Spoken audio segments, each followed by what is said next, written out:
Hello everyone, myself doctor Mohammad Zahid, PG scholar in Unani medicine system. जैसा कि हम सभी जानते हैं कि यूनानी मेडिसिन सिस्टम की जो दवाइयाँ होती हैं, जो मेडिसिन्स होती हैं, वो अलग अलग फार्मूलेशंस में, अलग अलग फॉर्म्स में होती हैं। में एक मेडिसिन है जिसका नाम इतरिफल होता है। इतरिफल बेसिकली अगर समझा जाए तो त्रिफला को बोलते हैं। त्रिफला मीन्स 3 ऐसे फल होते हैं जिसे हर, बहेरा और आंवला कहते हैं। यूनानी में इसे हलीला, बलीला और आंवला के तौर पे जाना जाता है। और ये इन दवाओं को, हलीला, बलीला और आंवला जो होते हैं, इनके इक्वल क्वांटिटीज़ होते हैं और इन तीनों को पाउडर फॉर्म में यूज़ किया जाता है।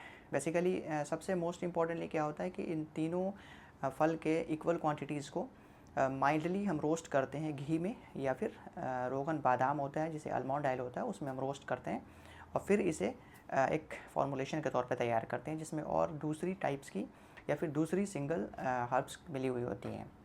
अब हम बात करते हैं कि यूनानी सिस्टम में ये किस तरह की दवाएं होती हैं या फिर इसका यूज़ कैसे होता है।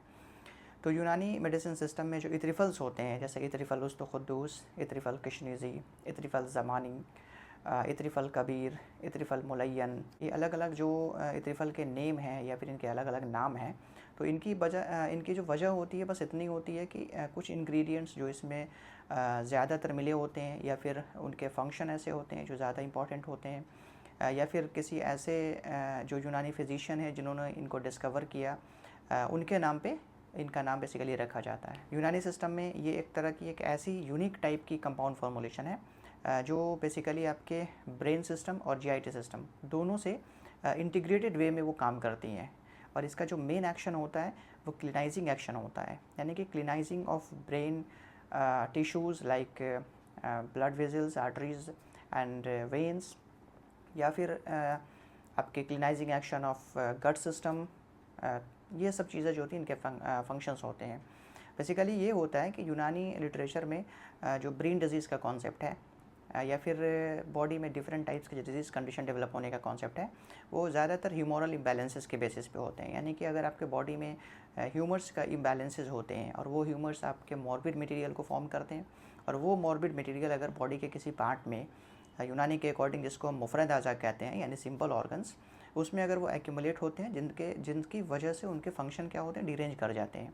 और जब फंक्शन डिरेंज होते हैं तो डिफरेंट टाइप्स के जो है वो सिम्टम्स पता चलते हैं और वो एक पर्टिकुलर डिजीज़ कंडीशन को क्रिएट करता है, पर्टिकुलर डिजीज़ कंडीशन पैदा होते हैं।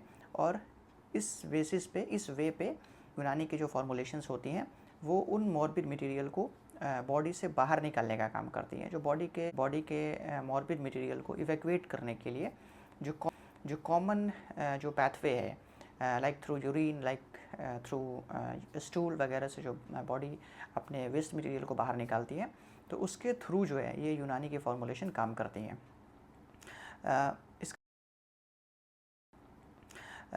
इसका यूज़ हम कहाँ कर सकते हैं?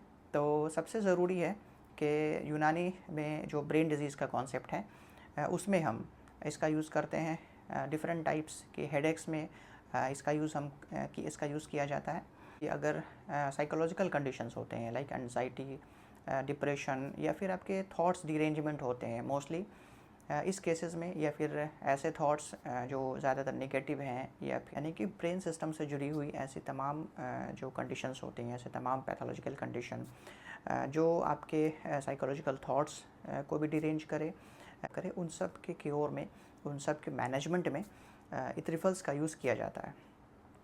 और इसका एक मेन एक्शन होता है आपके जीआईटी सिस्टम को भी क्लीन करने का। लाइक अगर क्रॉनिक कॉन्स्टिपेशन के कंडीशंस हैं या फिर आपके ब्लड में इम्प्योरिटीज़ हैं, तो बहुत सारी ऐसी इतरिफल्स हैं जिनमें ब्लड प्यूरीफायर मिलाया जाता है, ब्लड प्यूरीफायर एजेंट मिलता है और उनके थ्रू वो ब्लड प्यूरीफाई करते हैं। और साथ साथ वो एक होलिस्टिक अप्रोच के थ्रू आपके ब्रेन सिस्टम को भी, लिवर को भी और हार्ट, इन तीनों को टोन अप करते हैं।